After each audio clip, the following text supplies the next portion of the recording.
舞火龍嘅前世今生。話說係某一天嘅下晝，有5位同學在圖書館睇書，突然之間書本發出一陣金光，將全部人都吸入書裏面。原來佢哋進入咗時光隧道啊！大家都感到好驚訝。原來佢哋穿越咗，返回到1880年嘅清朝大坑村。當年疫病橫行，就係因為瘟疫之神降下疫病，令大量嘅村民一病不起，好多人因為疫病而喪生。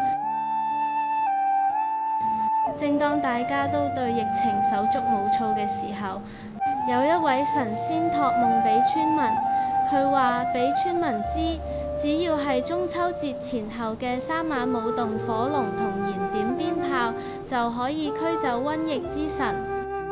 村民係得到神明啟示之後，就立即商討點樣去設計同製作火龍。村民用珍珠草、藤條去製作火龍，並喺龍喺身上插咗好多支長壽香。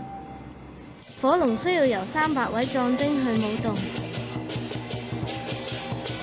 火龍穿過大街小巷，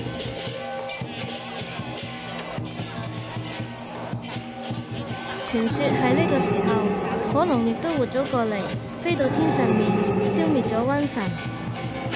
穿越嘅同學亦都係火龍嘅幫助之下，順利返到現代嘅香港。時至今日，即使經過咗100幾年，大坑村村民仍然堅守住傳統，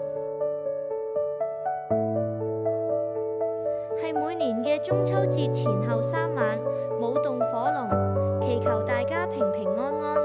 讓我哋一同繼續傳承中華文化嘅節慶傳統。